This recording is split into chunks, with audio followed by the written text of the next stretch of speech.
बाबू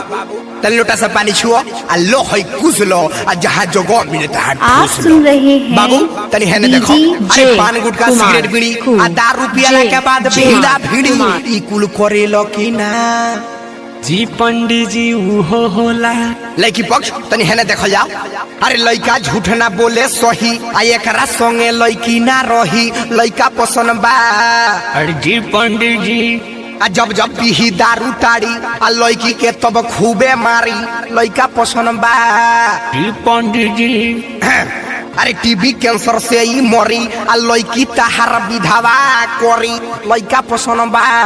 अरे हमारी मिक्सिंग तो सबसे अलग है।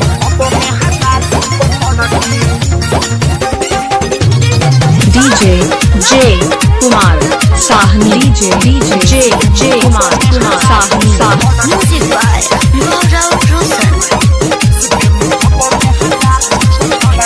लोग शादी कटावा कहता बुरा बकवा अब कहे मुहावा में मरल बलकवा Remix कटावा कहता बुरा बकवा अब कहे मुहावा में मरल बलकवा मन कइले बिया हमरा के माई ए बाबू ए बाई दूध दूध अरे हाथ होने तोर मुंह बसाता जाली बारात को बघोड़ी पर चढ़ के सुते में कप में हरा रूप पकड़ के जाली बारात को बघोड़ी पर चढ़ के सुते में कप में हरा रूप पकड़ के ए मौसी हो गीत गाओ ना गाई के गोबारा महादेव आंगनली पाई गजमातिया हो महादेव चौका पुराई सुनिए शिवा शिवा के दोहाई ओम ओम सटा सटंतम पटा पटंतम आँख मरंतम हाथे हिलंतम ई गुणकुल तहरा में बा जी पंडित जी डीजे अरे यार, कहाँ जे डीजे वाला रे? कुमार डीजे बजा तो। दास डीजे जे कुमार दास डीजे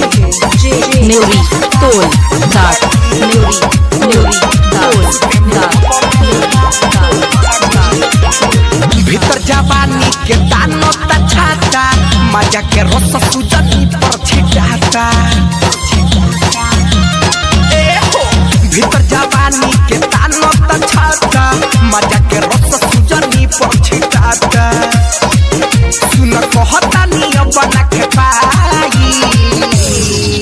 ए बाबू बाई अरे बाग ससुरा जो ने बाले जो जाली बारात को बघोड़ी पर चढ़ के सुते में कप में हरा रूप पकड़ के जाली बारात को बघोड़ी पर चढ़ के सुते में कप में हरा रूप पकड़ के लोग शादी कटावा कहता बुरा बकवा हऊ कहे मुहावा में मरल बलकवा मन कइले बिया हमरा के माई